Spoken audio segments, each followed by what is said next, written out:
Hello दोस्तों, कैसे हैं आप लोग। आई होप आप लोग अच्छे होंगे और हम आपका स्वागत करते हैं आपका प्यारा चैनल लेबोरियस क्लासेस 2.0 पर। और आज हम उसी ऑब्जेक्टिव की न्यू सीरीज लाए हैं जिसका पार्ट 2 है। पार्ट 1 में हम लोग बाबू 18 क्वेश्चन किए थे और पार्ट 2 में आज इसको हम 30 या 40 क्वेश्चन कर ख़त्म करेंगे। क्योंकि देखो, एक ही चैप्टर में ज़्यादा समय बिताना ये अच्छी समझदारी नहीं होती, ठीक है। तो इस चैप्टर को आज हम क्या करेंगे, एंड करेंगे। हालांकि बहुत सारे लोग इस चैप्टर में 50-50 क्वेश्चन 100-100 क्वेश्चन कराएंगे, लेकिन हम लोग जो बाबू जितना भी 30 से 40 क्वेश्चन करें वो सब बाबू बेसिक टू इम्पोर्टेंट क्वेश्चन रहेगा। उसी के इर्द गिर्द आपका सारा ऑब्जेक्टिव का सिनेरियो घूमता रहेगा एग्जाम में, ठीक। तो आज ये हमारा लास्ट सीरीज है इसका, चैप्टर 1 का। पार्ट 2 का कहानी खत्म। पार्ट 1 और पार्ट 2 में हालांकि हर एक ऑब्जेक्टिव हमारा पार्ट 1 और पार्ट 2 दो वीडियो में जाएगा छोटू, ठीक, क्योंकि वीडियो लंबा ना हो। हालांकि हम ये नहीं कि 40-50 मिनट का वीडियो कर देगो और आप लोग कन्फ्यूज रहिए, ऐसा नहीं होगा। आपको मिलेगा, डेली कंटेंट मिलता रहेगा, थोड़ा थोड़ा मिलता रहेगा। दवाई थोड़ा थोड़ा पीजिए, तब अच्छा लगता है और तब आपका शरीर स्वस्थ रहता है। उसी प्रकार से ऑब्जेक्टिव का वीडियो को भी आप थोड़ा थोड़ा डोज में लीजिए, तब आपको एकदम दवाई लेकर फ़ायदा करेगा, ठीक। तो अब हम लोग स्टार्ट करते हैं अपना 19वें नंबर क्वेश्चन से। हालांकि आपको हम 18 क्वेश्चन करा चुके हैं और आप हमारे चैनल को लाइक कीजिए, सब्सक्राइब कीजिए। जब तक अंत तक नहीं बने रहिएगा आपको कुछ नहीं समझ में आएगा, ठीक। अब देखो 19 नंबर क्वेश्चन क्या कहता है हमारा, 6/15 का दशमलव प्रसार होगा। आपको दशमलव के बारे में बता दिए हैं, दशमलव के प्रसार बता दिए हैं, तो आप देखते ही बताइए दशमलव प्रसार क्या होगा। 6/15 का दशमलव प्रसार शांत है कि अशांत, पहले अब देखो इसकी। आप 6/15 बराबर 6/3 गुणे 5, यानी क्या रहना चाहिए संख्या किस रूप में, 2 के पावर n इंटू 5 के पावर n के रूप में होगा तो शांत, नहीं है तो अशांत। और क्या कह रहा है, ए ऑप्शन कह रहा है शांत, बी कह रहा है अशांत, सी कह रहा है आवर्ती, और डी कह रहा है बी और सी दोनों। तो ये कैसा दशमलव प्रसार है जी, अशांत और आवर्ती। तो क्या मारेंगे, बी और सी दोनों। बड़ी होशियार हो। अब देखो 20 नंबर क्वेश्चन देखो, निम्न में कौन अपरिमेय संख्या है। अरे वाह, अपरिमेय संख्या पहचानने में आप माहिर है, क्योंकि देखो यहाँ पर ए नंबर में ऑप्शन दिया है 2/√4, वर्गमूल √4 का होता है 2, तो ये होगा 2/2 बराबर 1। देखो कैसे, यहाँ पर दिया है √4, दिया है ना जी, 2/√4 है तो बटा में 2/2, वर्गमूल √4 का 2 होता है, 2 से 2 खत्म, तो बचा क्या 1, यानी ये तुम्हारा अपरिमेय नहीं है। √16 का वर्गमूल होता है 4, 6 में से 4 घटेगा 2, ये भी तुम्हारा वर्ग, तो ये भी तुम्हारा अपरिमेय संख्या नहीं है। फिर √4 माइनस √3, हाँ।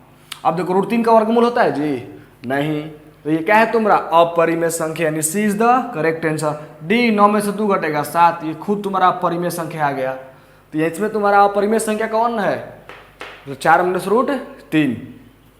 अब देखो एक इंपॉर्टेंट मस्ट क्वेश्चन, यहाँ पर है 6x 4y तथा 12xy का महत्तम होगा। महत्तम बोले तो HCF मसा, इसका मसा निकालना है आपको, इसका और इसका।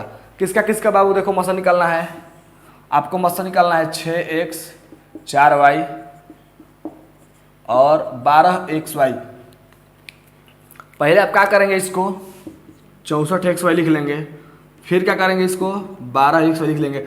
अब बताइए मसा 12 से छोटा कि छोटा से बड़ा, तो छोटा से बड़ा, तो 12xy के किस में देंगे मसा, 64xy में। हालांकि आप लोग मसा देना बखूबी जानते हैं, ठीक। तो चलिए मसा दीजिए, बोलिए कितना बार में जाएगा।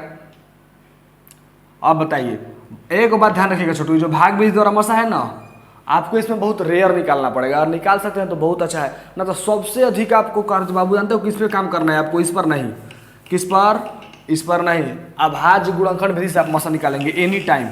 कौन विधि से, अभाज्य गुणनखंड विधि से। 64xy का अभाज्य गुणनखंड विधि क्या होगा, अब बताओ। 2 से करोगे 32xy, फिर 2 से करोगे 16xy, फिर 2 से करोगे 8xy, फिर 2 से करोगे 4xy, फिर 2 से करोगे तो 2xy। इन तुम्हारा मसा निकला कि नहीं निकला यहाँ पर। अब देखो 12 का करो, 2 से करोगे 6xy, फिर 2 से करोगे 3xy, तो तुम्हारा मसा क्या होगा, आप देखो तो पहले। 3 से करोगे तो xy, यहाँ पर 2 से करोगे तो xy। अब देखो इसमें आया क्या, 2 × 2 1 2 3 4 5 6 x y है ना जी। अब देखो यहाँ पर क्या है 2 × 2 × 3 × x y। अब बताओ बाबू मसा क्या देखते हैं कि जो जो कॉमन होगा तुम्हारा क्या होगा मसा। देखो यहाँ पर 2 को 2 है, इसमें भी 2 को 2 मिला कि नहीं मिला, यानी क्या निकालेंगे 2 × 2 निकाल लेंगे, 2 को 2 में से निकाल लेंगे। फिर एक्स वाई कॉमन है तो एक्स वाई निकाल लेंगे, गुणे एक्स वाई बराबर 4xy। ये तुम्हारा क्या हुआ 4xy, इसका HCF। देखो तो इसमें 4xy कहीं पर दिया है, लो कहीं पर नहीं दिया जी 4xy। बाबू इसका 4xy क्या होगा HCF। तो हम लोग ऑप्शन में वापस डाल देते हैं, इसको 4 कर देते हैं, ठीक। तुम्हारा D is the correct answer. अब देखो 64 के वर्गमूल को और 64 के घनमूल से भाग देने पर क्या होगा, मतलब दोनों के भाग देकर देखना है क्या होगा। चलो भाग देकर देखते हैं इसके वर्गमूल और घनमूल से, एकदम बढ़िया से भाग देते हैं। अब देखो किससे किससे भाग देना है, 64 के वर्गमूल मतलब रूट में 64 और घनमूल कौन 64 का घनमूल। ये जहां पर भी रूट में 3 दिख जाइएगा आगे तो सोच लेना घनमूल है, इसका 8 इसका 4। अब दोनों का क्या करना है भाग देना है, 4 का 8 में भाग देगा 2 बार में 8 खत्म, यानी 2 इसका आंसर दिया है कहीं पर, देखो इस पर 2, हाँ B is the correct answer. अब देखो 23 नंबर क्वेश्चन कर रहा है, 23 नंबर क्वेश्चन क्या कर रहा है छोटू, सबसे छोटी पूर्ण वर्ग संख्या जो 16 20 24 से विभाजित हो, वह कौन सबसे छोटी पूर्ण वर्ग संख्या है जो तीनों से संख्या से विभाजित होगा, यानी तीनों संख्या से क्या हो जाएगा जी भाग लग जाएगा। पहले का देखो, पहले पूर्ण वर्ग छाटो, पूर्ण वर्ग किसे कहते हैं, हालांकि आप लोग 8 क्लास नहीं पढ़े, हम जानते हैं बहुते बखूबी, तो हम इस पर एक अलग से वीडियो ला देंगे, ठीक, स्क्वायर एंड स्क्वायर रूट पर, ठीक है। अब देखो 240, ये इसका 240 किसी का स्क्वायर है नहीं। अब देखो 1600, हाँ स्क्वायर है किसी का जी, 40 का स्क्वायर है। अब देखो 2400 किसी का स्क्वायर है, मतलब ये दोनों तो कतई नहीं होगा, मतलब ये कितई होगा कि नहीं होगा जी। अब देखो तुम्हारा होगा D is the correct answer. इस पर अगर डिटेल वीडियो चाहिए तो कमेंट कीजिएगा, डिटेल वीडियो देंगे, ठीक। अब देखो निम्न में कौन भिन्न दशमलव प्रसार शांत है। अब बताओ शांत अशांत बतेबी कि यह किसे कहते हैं, तो बताओ इसमें से कौन शांत है, कौन शांत दिख रहा है, 11/700 मतलब 7 होगा। यहाँ पर देखो 2100 तो 21 शांत दशमलव है, एकदम नहीं। अब देखो ये तो एकदम कतई नहीं है, इनमें से कौन शांत है जी, कोई नहीं, D is the correct answer, इसमें कुछ वो नहीं है, ठीक है। हम आशा करते हैं कोई क्वेश्चन समझ में आ गया और हम चलते हैं नेक्स्ट क्वेश्चन की तरफ, ठीक। चलिए देखिए क्वेश्चन की तरफ चलते हैं। क्वेश्चन कहता है यदि n प्राकृत संख्या है तो रूट n क्या होगा। कोई संख्या मान लीजिए प्राकृत संख्या है, मतलब जैसे 2 एक प्राकृत संख्या है ना जी, अगर 2 एक प्राकृत संख्या है तो रूट 2 क्या है अपरिमेय संख्या।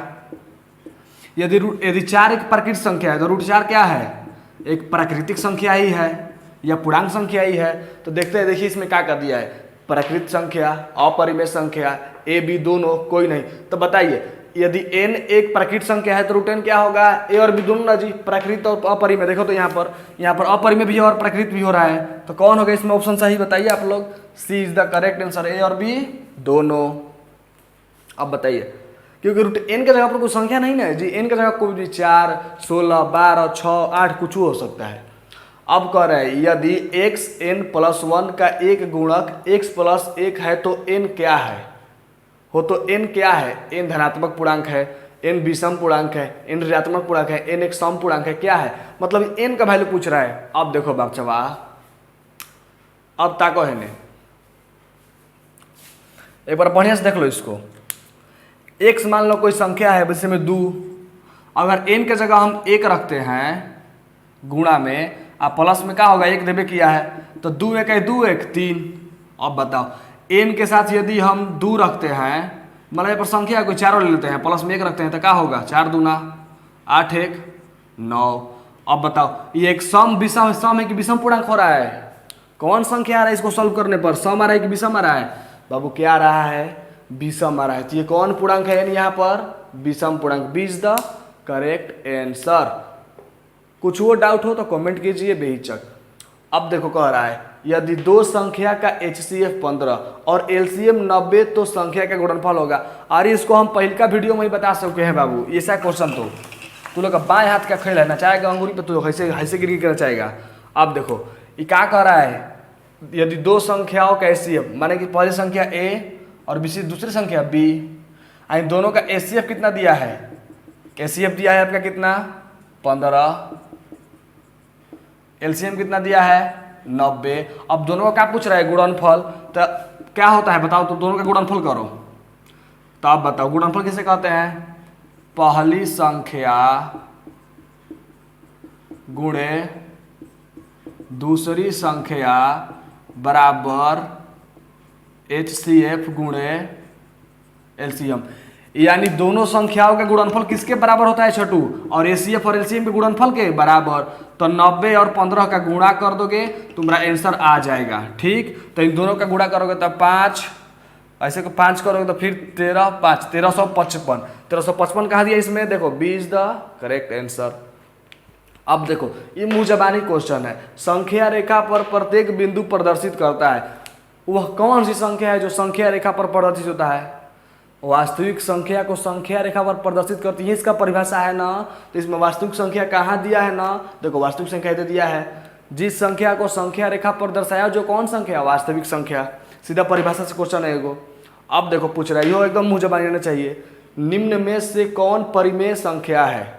अब बताओ परिमेय संख्या कौन है, 2 - √3, कतई नहीं। √5 एकदमो ना।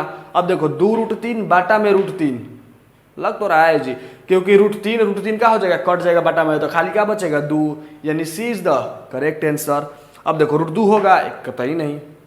अब लास्ट क्वेश्चन देखो 30 नंबर कह रहा है 0.89 के ऊपर क्या है रेक रिंग को P/Q के रूप में क्या होगा। इसका P/Q के रूप में क्या होगा, देखो तो 0.89 के ऊपर एक रिंग है, इसके P/Q 8 9 और 2 को एक रिंग है संख्या पे, तो 2 को 9, इतना को तो दिख रहा है जी 89/99। हाँ देखो यहाँ पर देखो सी इज द करेक्ट आंसर। बाबू हमारा पहल का चैप्टर का ऑब्जेक्टिव खत्म हुआ। अगर आपको ऑब्जेक्टिव पसंद आया हो तो चैनल को लाइक कीजिए, सब्सक्राइब कीजिए और अंत तक वीडियो देखने के लिए धन्यवाद। आपको बता दें कि इसका पार्ट 1 इसकी वीडियो के डिस्क्रिप्शन में डाल देंगे। ठीक है, चलिए धन्यवाद, जय हिंद।